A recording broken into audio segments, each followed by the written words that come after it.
Hi everyone! Today I'm going to be showing you how to crochet a magic circle or magic ring.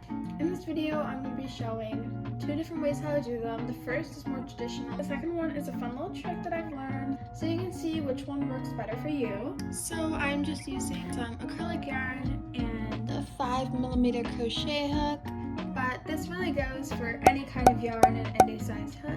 These can be kind of tricky to learn, but once you've got them, you're good, and they're really worth learning because they come up a lot in plushies, hats, basically anything that works around. Make sure to subscribe. My other socials will be linked in the description. So grab your hooks, grab your yarn, and grab your patience because we're gonna get through this and we're gonna make a magic circle. Let's get started. You're gonna take the tail of the yarn and secure it with your thumb on your 2 fingers, and then wrap the yarn around your fingers, and then the next time you go around you're going to make an X with the yarn, and then you can just hold that in place with your other fingers. So now I've got this X shape. It looks like this from the front and like this from the back. So now we're going to take our hook and we're going to go underneath this side of the X. We're going to go over this one and grab it and pull it through. So we're going to take our hook underneath, and then we're going to grab this yarn and pull it through, and we're going to twist our hook as we do that. So now we're going to chain 1 with this yarn. And once you've chained 1, you're going to take it off of your fingers, and it should look something like this. You can take your tail yarn out. We've got the tail here, we've got our working yarn here, and then we've got this little loop. Now we're going to place our single crochets into the circle.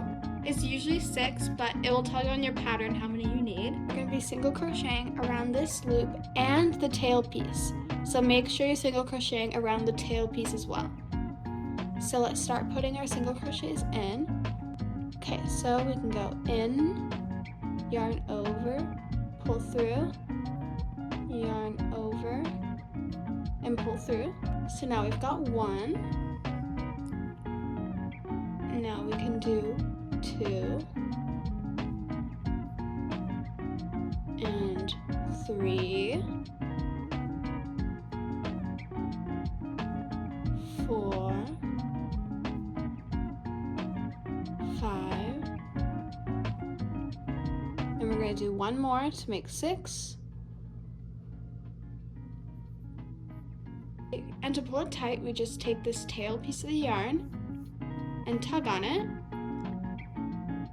and it pulls it all together. So now you've closed your magic circle, and to keep working with it, you're going to place a single crochet back into the first stitch, or whatever kind of stitch you're doing.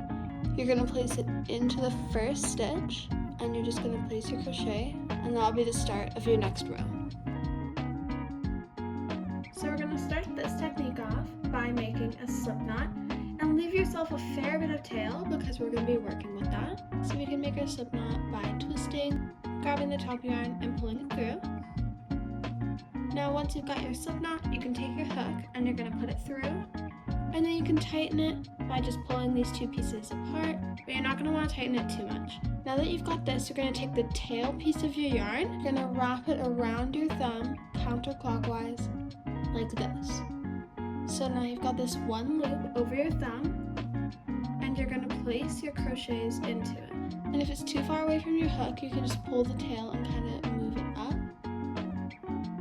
up. So now you can place your 6 single crochets into that loop. 1, 2, 3, 4, 5, and 6.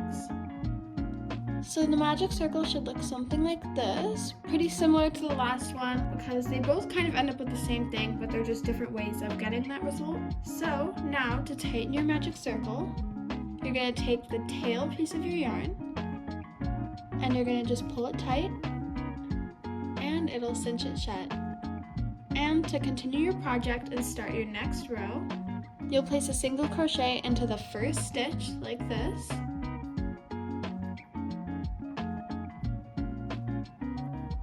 and that'll be the beginning of your first row, and then from there you just keep going into the next ones.